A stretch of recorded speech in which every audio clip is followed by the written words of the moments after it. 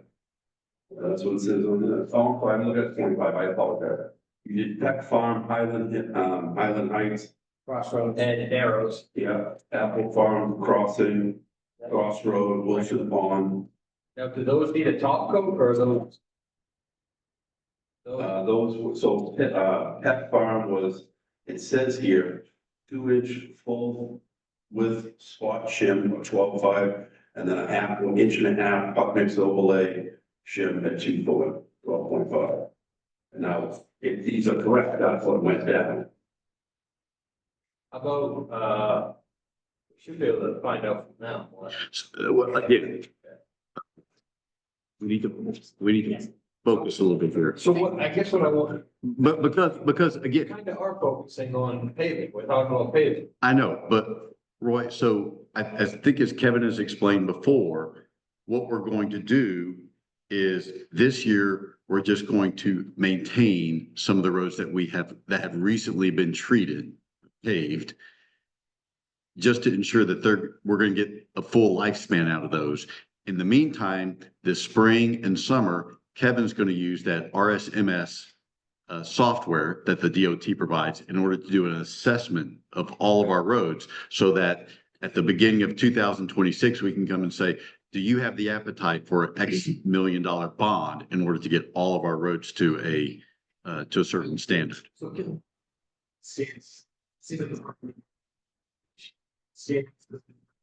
this, There is. this money right there, we've got this money in.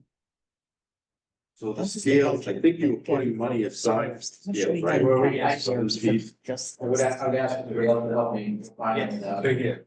I think you got to put money. 50,000 last year. And then 50,000 again, it says for the next 4 more years. Is it proposed to replace the whole thing or? Yeah. There's drainage.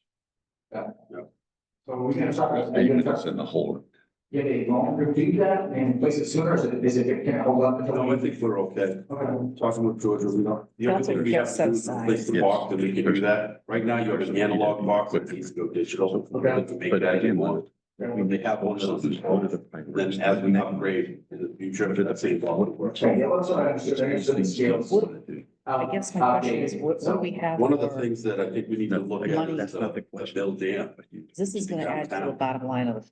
The one underneath. There's there's a gate there that's damaged. Mm. It needs to be fixed. These things Now, to have them come up and look at it, this company that put it in is called Bexar, Massachusetts, the contact us. For them to come up and look at it, it's All right. around $1,750 to I get you. try out and look at it, and tell us what they can do. And then we'd have to budget to have. There's nobody local that would be. They put it in, they have to recertify it, blah, blah, blah. All right, my priorities, There's on. paving, trailer, excavator. That's it. So you don't want to put more into the scales? Some other things too. Well, we. So when you say paving, trailer, excavator, are you talking about a trailer for the excavator? Yes, that's what we need, right? Yeah. You can't have an excavator without a trailer. Can't move it around. So that's what I'm saying, is the trailer, the excavator, yeah, no kidding. Hey, Andy? Yeah, so Kevin, I And the have a mulcher. feeling, just kind of through personal Do you need the mulch? experience, that the scales are somewhat, let's say the maintenance has been deferred in that area for quite a while. And we might want to be careful about that. Well, I know that we've had it recertified and they come up and do that and they haven't addressed any issues with that. So pretty confident that we're okay. Now, having said that, you know, We're pretty old. when they come up to do the assessment of it, they haven't brought anything to our attention other than the box. They said that box goes, you're kind of in, that's all, right? So we will placing that, so. Kevin, do you know what the cost of that is eventually going to be replacing the scale? Off the top of my head, but Okay, so we've got 100,000 in the capital reserve for that. So I think it'd be a good idea to continue building on, okay. When it breaks, it breaks. Oh, my. Now, one thing that we do have on here that would be just a purchase would be of a mulcher head for the excavator. So, You said we don't, need so it, right? Kev, well, wait a second, let's let the Public Works Director. So Talk the about that. mulcher head is gonna save us a lot of time. Right, so right now, we're cutting brush, we use a chipper, and that's great when you have storm damage and it's down and you can get rid of it. But we need to have a maintenance program, because all of your roads are starting to tip in. And you don't have anything to cut it down with, it's too time consuming to do that. This mulcher head would be a piece that goes on one or the other of the excavators and would walk down the road and just delimb and dismantle a tree.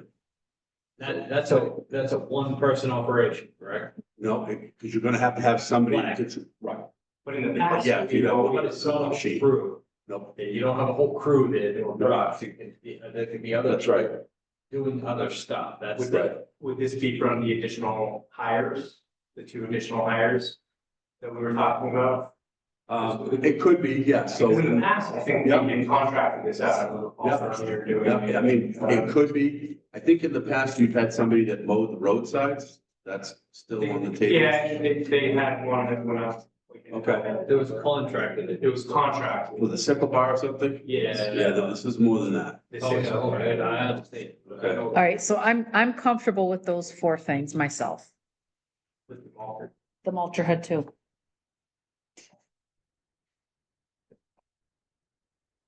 The excavator, the trailer. So we gotta add that up. Yeah, really. Okay, so y'all don't have to worry about that. Nick and I are gonna. So Kevin, do you have any other high priorities that you want to talk No. about? Okay, all right, Yeah, this year is mostly an assessment year, yeah, so what you actually have to do. So we've got the priorities here. The priorities here. Excavator with the trailer. Transfer station scales, mulcher head, paving. Truck spreaders with the liquid. I want to be novels. It's the. We gotta figure out how much we're up to, cause I'm not Well- going over. Well, and I think Jim, and think, no, I understand, but I'm just telling you what I'm in favor of. yeah, but I think one of the things that would do is it would make us more efficient in that ideally you make fewer plow runs and then you don't spend a month in the spring cleaning sand off the streets. Yeah. Say again. No, essentially you'd be putting more salt. But you'll probably be putting the same amount of salt on, but it'll be It's gonna- metered so that it's always the same and it's regulated. Well, that is true. I mean, it's going to be a more efficient application regardless of what the material is. That way.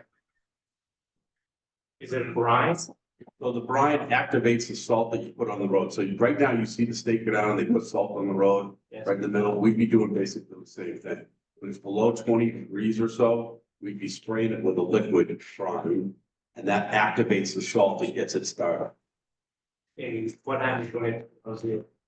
You would put it down anyway because it's so cold it's blowing off the roads. Right, so would you revert to sand again? No, you wouldn't put anything on the road unless you had to. 'Cause at that point, it's so cold that it's blowing across the road. We've all seen it happen, Yes. right? That's usually what happens. It's that cold, it's blowing across the road, you don't touch it. Because if you do put something down, then you're gonna have to babysit for the rest of the Now, time. is there any thoughts on like, now this, like, from the DEP, like Memorial Drive, this is an improvement. This would improve potential runoff situations or. Yeah, it would make less phosphorus, there's benefits of it. Just want to remind. All right. Chief? Yeah. So I know. So One question, how much is the? before Kevin leaves, there's something I gotta do. Okay, go ahead. Okay. I did something kind of, thought was the other day, and so a very important notebook over the side of the dump. And I asked Connie to look for it. I had an appointment at the store, from the building chair down there. And, by the time I got back, all I expected was for them to call around in there and hope for the best. By the time I got back, they had the whole bin empty, and they were hand searching to do everything. And so when I complimented the crew to Kevin, he kind of asked me to compliment him, them all publicly here. And I agreed to do that, never thinking that I was telling them, hometown, whatever, telling the state that I. Okay, so for the police capital reserve, I want to call your attention to, again, we're looking at FY 26. We're proposing putting another $100,000 for the radio communication system. Right, and just as a reminder, well, we have resubmitted for the federal earmark for that. Do we not really raise it from tax? No, we will have to, so that would only cover 55% of the cost of the non-construction part of the project. So Senator Collins' office called me today. That'd be about $1.1 million, but that project it will be upwards of $2 million. So, so this would help we're stocking away money for when that project happens. So that's really the big cost, along with sort of a new line item here would be just for K-9 equipment for a new K-9 officer. So we can get most of that $100,000, we can get some of that paid for with it through a grant, did you say? No, That's our contribution. It's a $2 million project. Hopefully we're going to get 1.1 million from the federal government. That's what I meant. Yeah. Right. Yes, good on the K-9 equipment. Okay. You guys have any other questions about anything in FY 26 on the police capital reserve? That's traffic, What are they getting for the that? message trailer, the radar trailer or whatever. Does that one have a traffic counter in it, the one you're looking at? Yes. Okay. And, What the hell? to be honest with you, I think at one point we had talked about moving that 7,500 from 26. Getting a 7,500. So it'd be 27, 28, 29.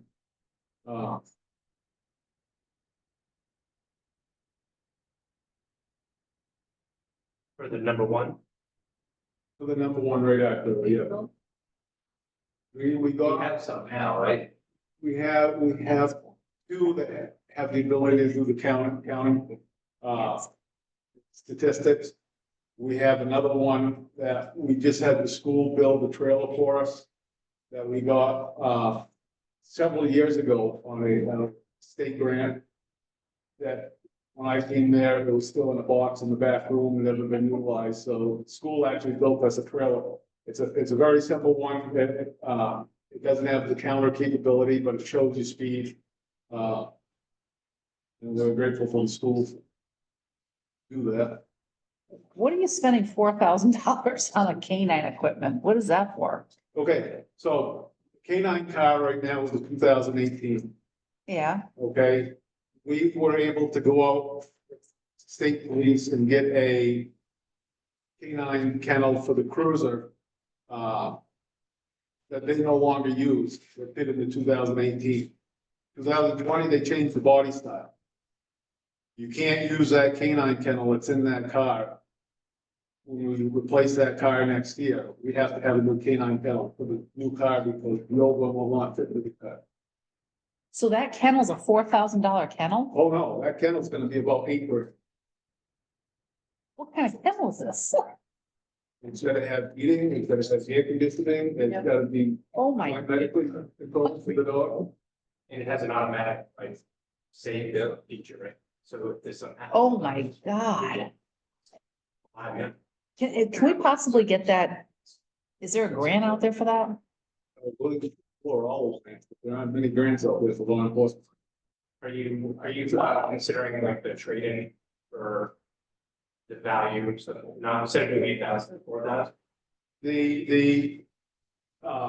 What we're looking at doing is for 26, put 4,000 away and then 27 is another 4,000 away. So we'll still have 2 years in this. We should put that on Okay, the reserves, though, the extra, the second year. yeah. We should have it here. Paul, on the cruiser laptops, we're showing 9,000 this year at 33 next year. Okay, so What do we the cruiser laptops, the 9,000, is to upgrade a couple of them that we have. I mean, they're not cheap. The 33,000, I got it highlighted as yellow because if our grant comes through, federal grant, we'll need that. Okay. All right, because that'll be covered under that upgrading. So, I'm good, yeah. The cruiser reserve, so traditionally we're putting 5,000, this year's gonna be 20 grand, yes, reason. we got $3,000 in the cruiser reserve account. So everyone. I mean, look.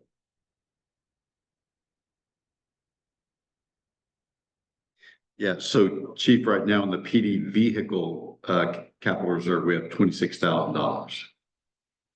Okay, because the last information I got from Nick, we had like $3,300 in it. Oh, have we spent something out of that account then? We lost a cruiser. Well, yeah, sure, but it might not cover all. No, I probably did. So what we're dealing with when you have a new car, what I was looking at doing is putting enough money away so that in the upcoming years, so that we're not having to finance cruisers every time we need one. And the cost of a cruiser is, right now, it's about 47,000 and change. Equipment alone in the cruiser is 37,000. Oh, my God, wow. If you bought all new equipment for a cruiser. Wow. And that, I know that for a fact because I have to do that for the Monmouth cruiser because the one we wrecked, they totaled all the equipment in it. And I had to price it out and it was $37,000 to replace all the equipment. So it's not getting cheaper, so we need to start getting a little more aggressive on how much we put away every year. Let me ask this question, I do, it's very popular, but maybe the number of units we have. Then you're gonna reduce the take-home cruiser program. Well, I mean, potentially, I mean, I'm just looking at it, everything is, you know, we've been traditionally putting 5,000, that's 20,000, like, it's a significant increase, let's put it that way, and I know cost of cruisers go up, cost of everything's going up. And I guess we have to look at that, yeah, you know, look at that, cruiser take home will be limited to certain employees, yes. Yeah, I just want to know, it was 3,000 at one point. I kept on, what happening is, that cruiser got damaged. Some of the expenses were hitting that cap reserve. And when we got reimbursed, they weren't hitting it. So I corrected it. That's why it's 26,000. All right, so the insurance money, okay. Right. Okay. Which is for the replacement. Sure. No, yeah, correct, that makes sense. Yeah, but you're saying the money that in order to actually came out of that account, right? Some of the expenses. So, and then now you're saying that reflects back to that, yes. So that 26,000 should be an accurate number For the reserve. Yeah, that police cruiser. So that was the reason why we increased that up to 20,000 to try to build that account up, so if we have an issue in the future, that we have some money to buy instead of,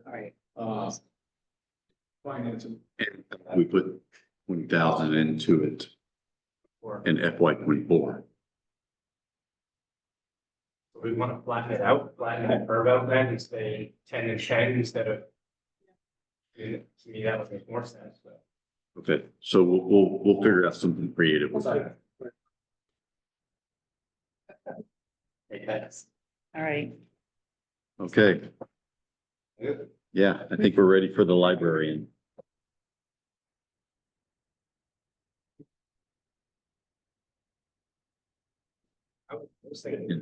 So not to steal Richard's thunder here, but this one's pretty easy. So we socked away $35,000 this year for drainage. But we ended up using that towards the elevator project, knowing that we'd have to push this out. And so what we're proposing is to, this year, do the drainage on the north side of the building. Would it be cheaper to do both same time? That's possible, yeah. It depends on how much money we want to spend. Yeah, it depends on how much money we're, I mean, that's, On the elevator. Yes. We had a contingency of 20%, 20,000 or something. So what we said at the time was that if it went over and they kept running into things that we thought that was a likelihood, that what we would do would be to use the $35,000 that was put towards drainage in this year's budget and use that. And so that's exactly what we did. So they went over 35,000. Oh, we have, by the way, is there a backup mic? I think. No, I don't know what happened to it. So just. Okay, yeah. I think we have 300,000. Yeah, so towards the end of last year's budgeting process, and maybe the beginning of this fiscal year that we're in now, we just made a decision that our contingency was fine. For any project like that, you really need like a 20% is what I got educated on, and we just didn't have it. So we said, we really need to take this money that we set aside for the capital improvement and use it for that. So there were different things that we ran into, bidding on that project. The elevator project was difficult because those walls were built in 1916 and nobody's seen what was behind them since then. And some of what we've opened up was extremely problem. So we currently have $3,000. Wasn't that some of the stuff though that they overlooked? Something they could see. Yeah, and make mistakes? and they did eat some of that. So they were held accountable on some of that stuff. Yeah, we had meetings throughout. I mean, I met with them every Friday throughout the whole thing. Anthony was helpful with pushing back on some of it. Some of my board members were helpful. And a lot of it was sitting down and negotiating with them, eventually agreeing to like eat half of it.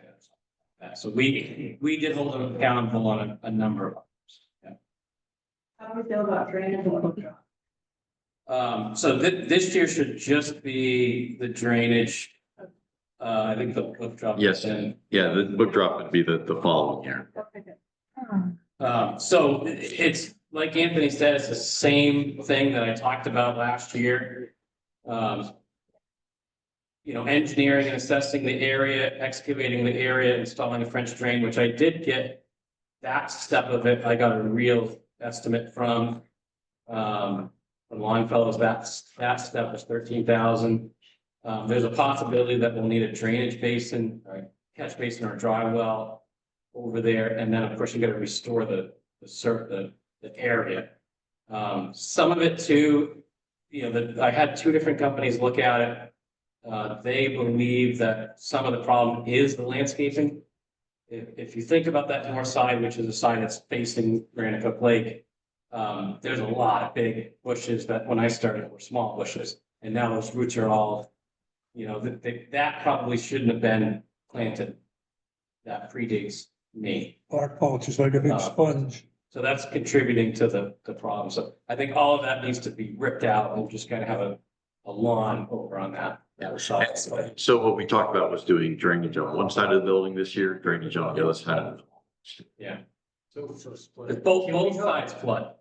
Can we have, now that we have a different public works crew, yeah, I was gonna say. can we mitigate some of the costs, even if it is stuff like just ripping out the bushes? Prepping the land. That we can probably do, but Prepping it out, maybe they can't do it. but every day that they are away from roads is a day when they're not working on roads during the summertime. Well, maybe on a rainy day when they're not out working on roads, they can go over with a truck and an excavator. Maybe so. I just wondered if we could do. I would go for that, yeah. Utilize the crew. So just to tell you guys, I thought it was 45, right? Was it 45 that's in there or 35? It's, Last year you did 35, this year you did 40. it's 45. 45. So the estimates that I got for each of the steps adds up to 34,000. Learning what I've learned in past projects, I thought that we should have a contingency in there. This is if we did the whole thing by hiring out. That's 45. Kevin's not here. Well, yeah, and I think I probably rounded up a little bit. I think doing everything hired out plus the contingency, we come in like somewhere around 42 based on the different estimates I've got. But again, I don't want to speak for Kev. That's if we did everything. We ripped out all the landscaping ourselves, we put it back together ourselves, we excavated it ourselves. Obviously, if they helped us, that would bring down the cost, but I can't speak for him, but I just wanted to make sure you guys understood that was for me to hire out everybody. Can I make a suggestion? Yeah. In an effort to just shorten this, can you just talk to Kevin and see what he can do, what they're comfortable doing? Yeah. And then just report back to us? Yeah, and I do want to let you guys know that last year, we did have a major flood in there that we had to replace the entire floor. No one doubts that we need the project. No, I just want to make sure they knew. No. Our insurance company is Right. getting fed up with replacing that floor. Okay. So certainly we have to do something here. We've acknowledged that it needs to be Yeah. done. Yeah. So I'll talk to Kevin tomorrow. I'll shoot him a text tonight so we can touch base tomorrow on that. Okay. Thank you. Thanks for sticking. Okay, so, EMS. And, you guys take it easy on Chief Henderson because this is not his plan, but you heard from Bostel previously that, we want to reduce the number of units, ambulances from 4 to 3. But we need to start replacing ambulances. So, and Nick, you may know this. Is it 18 months to 2 years after you order an ambulance to actually receive it? Speaking to the mic, please. You can expedite, but you gotta pay more, just like your passport. So the average turnaround time is about 18 months. Occasionally, you can get a company that does it in a year. But that's because when they get it, they build it from the ground up. So the chassis comes in from Ford or Chevy, but then every piece on the back is then custom built. There are some like modular styles. But then even the components, even in the modular, need customization and requisites for state and local type stuff as well. That some places have no problem with it, in other states, you have to have it a certain way. And so right here, on FY26, we've got up there on the lease finance, we've got replacing Medic 1. But there's no way, they may lock the price in for us if we were to go ahead and order one. There's no way that we're actually we're going to receive that piece of equipment this year if we were to move forward. That's correct. And I can tell you that I had one of the builders come down, a gentleman by the name of Nate from Audiotronics out of Bangor.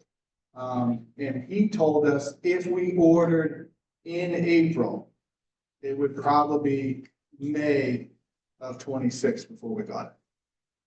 When I was talking to him about pricing. Is there any availability for, I know we've established that these things aren't worth anything, essentially, done. Is there any availability of like low mileage used ones? No. We could get to hold us over? Unfortunately, no, because what happens with these things is we get them just like the police cars, they're beat to crap. And then when we get them, they want to become more of a maintenance issue to get them appropriately used, and you wind up actually spending more money in the long run because of what you spend for maintenance. So, and I think it's, Roy, one way to think about it is if we had a fairly new ambulance, we wouldn't be turning around and selling it with low miles on it. We'd continue using There it. are extenuating circumstances where these departments are shut down, organizations shut down. I'm just wondering if there's anything out there in the market like that. We can certainly look into I it. mean, look at the hospitals, for example, that are shutting down, and some of the hospitals have their own ambulances. What's that? Not around here. Around here, but Yeah. you don't have to buy it around here. I can tell you that, at least when I was in Massachusetts, can't tell you that 100% apply up here. But I worked for an organization that used to buy their used ambulances from New York City. Because they have a state and city ordinance that requires that 50,000 miles. Those trucks are turned over no matter what, whether they're 6 months old or a year old.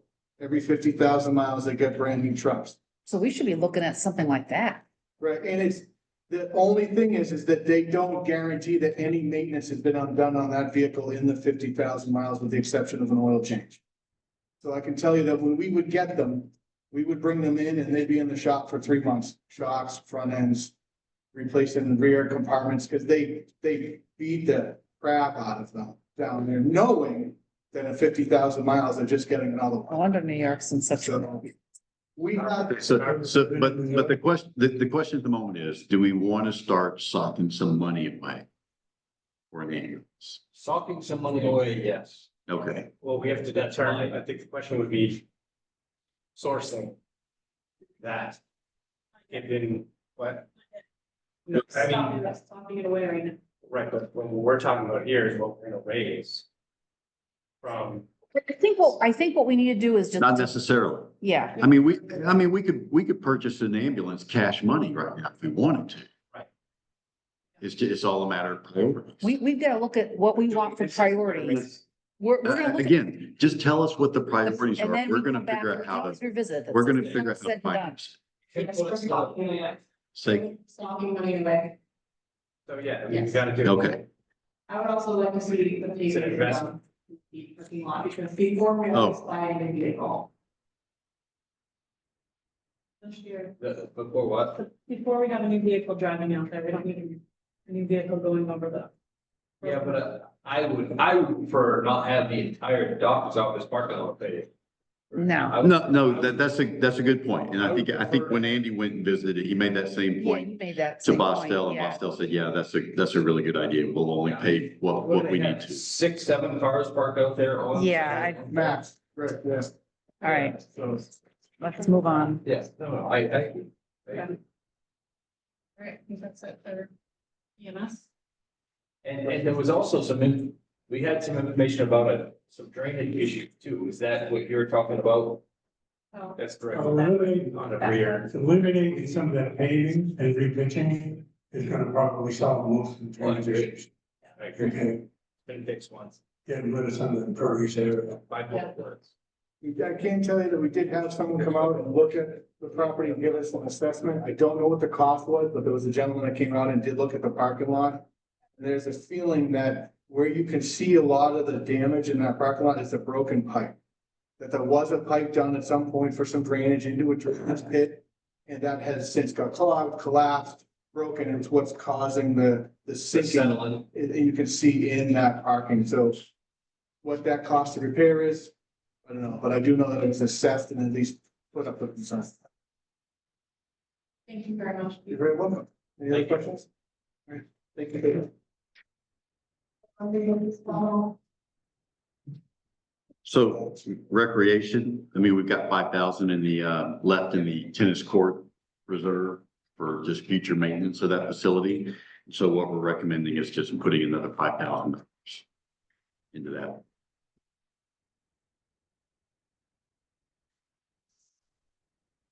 No, I would put that as part of the town-wide capital reserve. Okay. Nothing else for recreation? Nothing else for recreation, so, is Chief Brooks gone? Here. Oh, there he is. I would like to. And there's some gonna be launched off once, we can buy that. No, they supply those every service, so many years. Oh, no, so we got a grant to put it, we got a grant to put in a new one. Yeah. It's an automatic. Like they So- last so many years and then you give another. So truck 3 is the ladder truck. That's correct. I think it would be, I would like to sit there and propose that we bump that to 145 starting this year and 145 next year and 145 the following 2 years. So that way it likes to flow and have our evaluation. Rather than doing 290 every year, we have at least 4 years knocked out, the first 2 years. Just to start, it kind of starts gradually. Okay, what are you saying here? So the ladder truck 3. It Say, starts pulling at it back. 2028, yeah, so we're gonna get sooner at 145. Oh, well, in fact, that's what we're doing. So when you see that 150 right there for the fire department apparatus reserve, so currently we don't, currently the hey, guys. So currently we have, only one fire department capital reserve. And so what we're proposing here is to have two, one specifically for firefighter apparatus, fire trucks, and then the other one would be for other needs, whether it's station needs or equipment needs or whatever. So, so what we're proposing is putting 150 in both this year and next year into that fire apparatus reserve. That's for the truck, Yes. the apparatus. All right. Anything to add to you? So there's really two parts to it, to be honest. There's putting money aside, which we actually were trying to do that as we paid off other stuff. We were gonna start putting money aside. But at some point, we need to make a decision about actually, it takes 40 months to get a truck right now. And you lock in a price the day you sign the paperwork. I'm 100% sure how to do that, other than they built millions of trucks and they have an idea what it's gonna cost 40 months from now. But we could put money aside, but the cost of that truck is continuing to increase every 3 months, about 2% every month. So I'm not advocating that we have to buy a truck today, but the price is increasing on a regular basis. So if we're committed, so if you guys are committed to trying to replace the apparatus, it's 4 years away. We don't have to pay a penny until the day the truck arrives. Although the suggestion is to put some money towards it as it gets closer. But at some point, we have to commit to the truck. Money. Of $20,000. Yeah, so again, Yeah. You said the other one can be repaired at this point, right? Oh, yeah, you can do whatever you want, but like the spreadsheet I showed you, you're gonna, if you try to say, we don't wanna order a truck for 5 years, you're probably gonna spend $1 million just trying to get 5 years out of that truck. That just the increase in cost of the truck, they're going up $100,000 a year. So if you wanna wait a year, it's not 1.8 million, it's 1.9 million. Wanna wait 2 years, it's $2 million. Really, what we should be doing is putting money aside, but locking pricing in place. So that at $150,000, you're basically putting enough money aside to cover the cost of the increase in the truck every year. You're really not gaining anything because the price of the truck went up $100,000, you put $150,000 aside. See what I'm saying? It's not a decision we have to make tonight, but I'm just saying, you're barely keeping up with the increase in the cost of the truck. You can't negotiate to lead time with Yeah, it, but- like say 60 months, then they kind of. Not really. I think it would. I mean, there are That's Ford Mills. well, you would. a couple of small things, but I haven't heard of any manufacturer yet say they're under 3 years. Yeah. How much would it be to finance it? Right now, it's. A not year? much of the- Finance it over 20 months. Not gonna work. That's Might be in work. That's the first I've heard. Yeah. Okay, Calamar. Trying to bust it out because he thinks that they're forcing small artists to end up having to pay this exorbitant fee upfront. So just keeping it. So to answer your question, I think someone raised the question. We do have $33,000 currently in a fire department capital reserve. And what we're saying, we want to have 2 fire department reserves, one for apparatus and one for other needs. And for what it's worth, I agree with Chief Brooks in that fire trucks are never going to be cheaper than they are at this moment, you know. So how much is it gonna cost to finance something? I'd have to ask our banker. And then. We need you one. Well, we obviously would sell it when the new truck buys or something. But you want to go down the engine, right? Oh, yeah, the other truck, that's a good thought, yeah. My thought was just do it all as one big package, but I don't know that the other truck's gonna bring in much more than. I don't know, we got $8,000 out of one a few years ago, it might be worth a little more than that.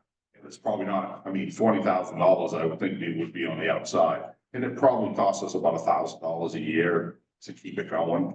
And we do, you know, we do use it from time to time. It has a little more water than the other engines there, so we take it when we want. We need a truck on that, so. whatever We do. You're absolutely right about that. It's just a matter of when we want to, if we want to pull, well, We gotta start. when we want to pull a trigger. As far as like, Get some sort of reserve built up before. But your plan is to reduce the fleet, Absolutely. because I just heard you guys talk about, no, let's just keep it because it's only costing us X, but. You know, $20,000 towards something is still $20,000. You'd be $20,000. Very happy guy. I mean, I think that's my goal is your presentation is you're looking at a new ladder truck, but also looking to reduce the fleet. Correct. Yeah. That we could reduce. But Going to. Yeah, no, we would. Okay. again, overaction from us to say block it. no, but to your point, Roy, like the chief said, that $150,000, that's the additional cost. It'll be a year from now. Trucks that, or sizes, maybe other sizes of trucks that aren't quite so pricey. I mean, we've got one building in town that would, what do we got? So what you're looking at is height. What I'm talking about is reach. When I park in a road 100 feet away from a building, 50 feet away from a building, I have to reach that building. I think you're absolutely right. I very rarely go 105 feet in the air, but I have tapped that out many times trying to reach a house, driveway or a road. It's reach. A 75-foot ladder might save you $100,000, and we probably would use it half as many times because it won't reach where we want to be, or we would have to work tighter, that type of thing. So we don't gain a lot there. There is always something cheaper somewhere. Right. The idea I was was, wondering if we have, like our purchasing policy, we look at purchasing anything for the town of Winthrop, that we have looked at and we've talked about getting quotes of stuff, comparable engines, comparable anything. Don't get me wrong, Roy, we would have to put this out for bid. Yeah. It's not a matter of the chief going and saying to company X, sign us up. Well, today. I mean, I kind of get the hint that this is the company we're going with. well, what I have argued for is that it takes a lot of time to train somebody on a fire truck, how to drive it, how to pump it, how to use this truck. I go to this truck over here, we start all over again. Different truck, different gauges, different equipment. Let's spend another 10 hours learning how to use this truck. Yeah. And stay proficient with it. My argument was to buy a truck. I can buy the same truck that our primary truck is with a ladder on top. I don't have to reteach them how to drive it. I don't have to re-show them the controls. Don't have to show them how the fuck, everything could be identical. So I would have two identical trucks, maintenance wise, service wise, that would add advantages, but training wise, to get somebody used to driving a 65,000 pound, 50-foot long truck safely from one end of town to the other, it's a lot easier to do that after they've already learned how to drive the 25-foot, 30,000 pound truck. So in other words, it would take a huge amount of training out of those steps if I had two identical trucks. So that what does kind of put us in a tighter spot. I totally agree. But remember the process. Because this is what I'm asking. I'm asking if we have our sight set on one truck, that limits us to that manufacturer based on what he's saying. Okay, no, but listen to me, that's not the process. The process is we put it out to bid.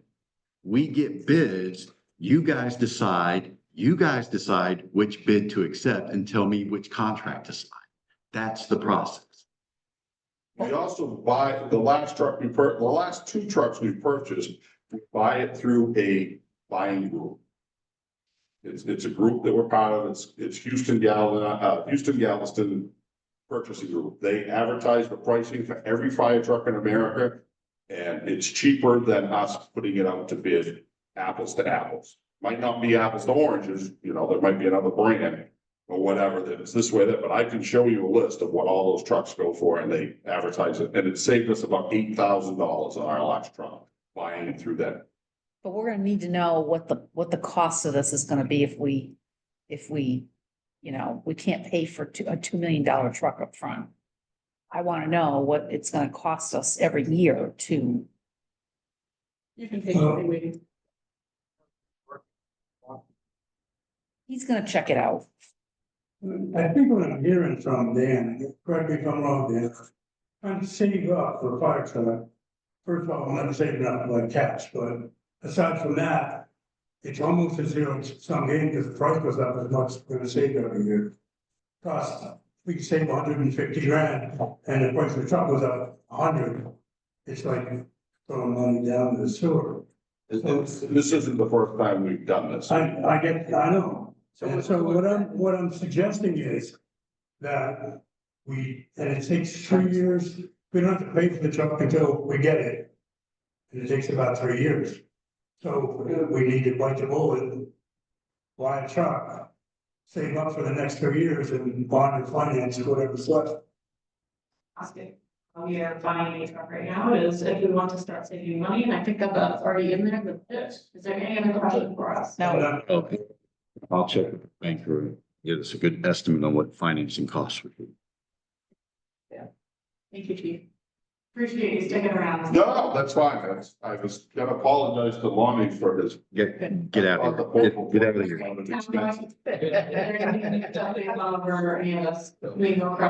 Yes, so I think if we want to add a line item for Norcross Point and that's a priority for the council, then let us come back with a proposed figure for that. I didn't have a chance to ask my question. Oh, I'm sorry. No, they're fine, because I ask a lot of questions. Talking is, Kevin, I really, that Moulterhead, I really would like to actually investigate what it would cost to hire somebody to mulch the roads for us. Because I know it's gonna cost 2 employees to run that equipment, plus that, do all this, when they got all kinds of other work to do. Could be better invested to contract that out to a company that already has it, less than wear and tear and everything, trying to go around and do this, because, those 2 employees are gonna be tied up doing that. Wouldn't it be cheaper just to contract that out? Yeah.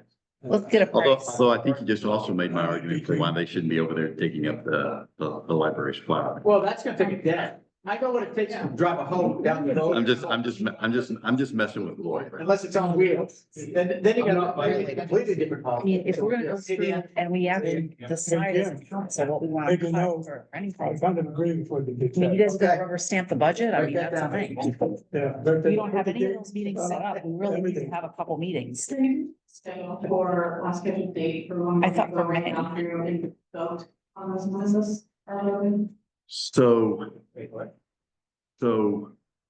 when we come back the next, and we can do this now, you guys have any concerns about any of the department budgets? I mean, I don't know that I've heard a lot of concerns about department budgets. And again, keeping in mind that projected revenue is going to be more than a projected increase in expenditures. Exactly. Boy, I didn't say that we were going to spend it. All I'm saying is it's going to offset the need for a tax increase.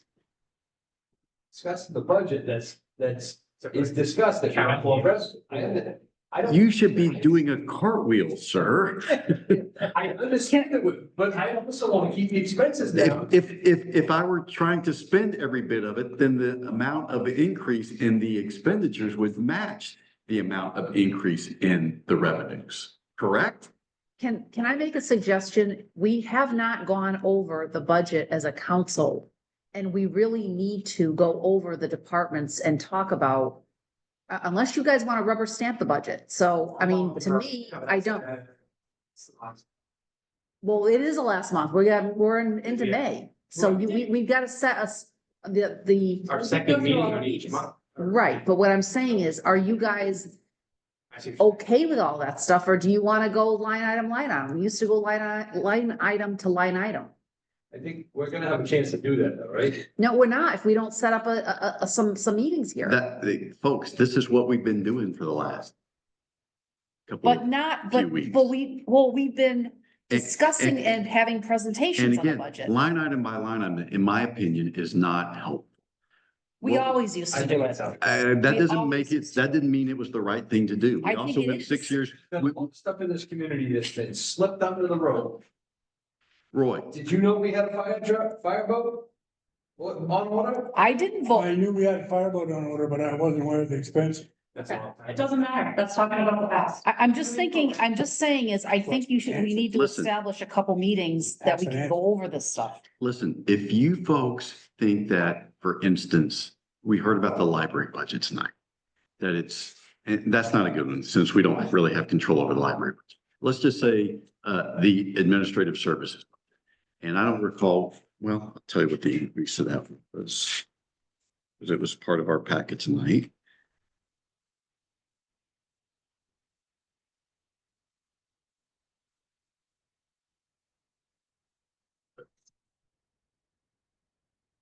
Specific thing. So, yeah, so for instance, the administrative services budget. It's going to increase 9.5%. If you said, Anthony, that is just outrageous. We need to reduce that to, let's say, 8%. Then let us go back and do that work. But going line item by line item is not really. I mean, I'm just When I say saying. line item by line item, I'm not saying go, okay, line this, that. I'm saying is look at the administrative budget, look at the fire budget, look at the police budget, and just see other reductions here that we can, that we can achieve, or if people want reductions. We haven't done any of that stuff. Suggestions, we've gone through this, I feel like we've gone through it, but are they taking those suggestions, coming back and presenting any of the suggestions? Well, we haven't discussed that. That's the problem. Talk about, what they said about the heating oil to Richard tonight. You know, he's got 10 grand in there. I don't think he needs 10 grand. Okay, and that sort of thing is fine. But at that point, let me just suggest, you're talking about reducing a $10.7 million budget by, $2,000 or whatever. I've made suggestions to all kinds of. I know. Department heads. But again, so overall, the increase in the budget is 5.95%. And Is that everything accounted, even county and everything? No, but that's not school. This is just the salary. town's budget. So 5.95%.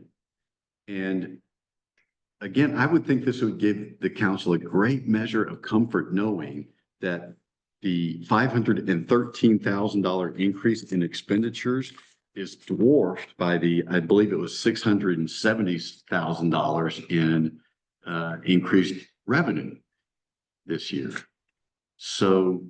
But here's the thing, when you add this 5.95% plus the school budget, you're up to 15% increase in the tax base in this town. That's not correct. That's not correct. What? We'll use the additional. What? Right, but how much is that? How much does that translate into a mill increase in this town? With the. We haven't talked about any of that We don't, stuff. Roy, but we can give you an estimate, but we won't know the number because we don't know what the increase in the tax base is, which always helps to offset the increase in expenditure. Increase. Yeah. Do you know what the increase is? If you took the school and ours, how much are we talking? Okay, okay. How much did she take the county, the school, and the town budget add together? How much is your budget? Yeah, we need to know. We can provide that figure, but again, my job is to propose a municipal budget to you. And all I'm saying is that I don't have any control over what happens with the school. I don't have any control over what happens with the county. And so we are proposing a budget to you that's going to generate more revenue than there is additional expenses. And I get that, but May 19th, we have the town council workshop that budget review. Exactly as intended. I'm hoping if there's any niggling little questions that we can address those at this time. If right now, if you think that there's any part of the budget that needs to be revisited, that's what I'm suggesting. not the entire budget, any portion of the budget that needs to be revisited, then let us know so that we can bring that to We you. need to have that conversation now. Right. Yes. See, fine, you're too close to the second mark for me, and I'm just saying that right now, personally, I think 6% increase this year. After a few years, we could keep increasing, we're too high. So do as you may, when you guys look at your budgets, I think it's too high. I won't be happy with anything less, greater than 3%. You're happy meeting between me and Linda right now.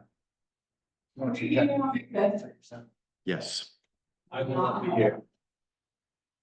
May fifth? Yeah. Right. So we need to go over, or want to go over revenues and expenses? Can we just, this is almost 10, I mean, we got all these other, we gotta, I think if we're gonna be taking all these things up, we gotta have to. Charter convention members, we need to go over. this. No, let's skip that for the next meeting. Thanks, Sam. Motion to table, No, it was just a discussion. It was just a discussion. because we have to meet on executive session, correct? Was it consideration of March, item 63, consideration of March 2025 for performance? Yeah, I have. I'm with you. Okay. Yeah, motion to approve. Second. Motion to approve. And Andy's, and Andy's second, all right, any discussion, all in favor? Right, all in favor, Seconded first, Bruce. consideration of recommendations from the appointment committee. Recommend that we approve the applicant for Stearns for the Winston Utilities District Board of Trustees. Question, the second, question. All right. Who does it lose? Other hands, Roger Pullman. It's just the finance. He was all this year. It's probably Richard. Is there, all in favor? Yes. Yes. All in favor? I'm sorry, who seconded that? James. Yeah, James. So Bruce was able to attend tonight. Any other business, so, comment, anything from you online? No, Transients. already, that was the first meeting, first item. Yeah. So. We already did that. That will get done. Since we're gonna be meeting next week, let's forego the town manager's report. You got nothing juicy to tell us? I do, is, I bet. Let's keep this train rolling. Do we want to move into labor negotiations? Yes. All right.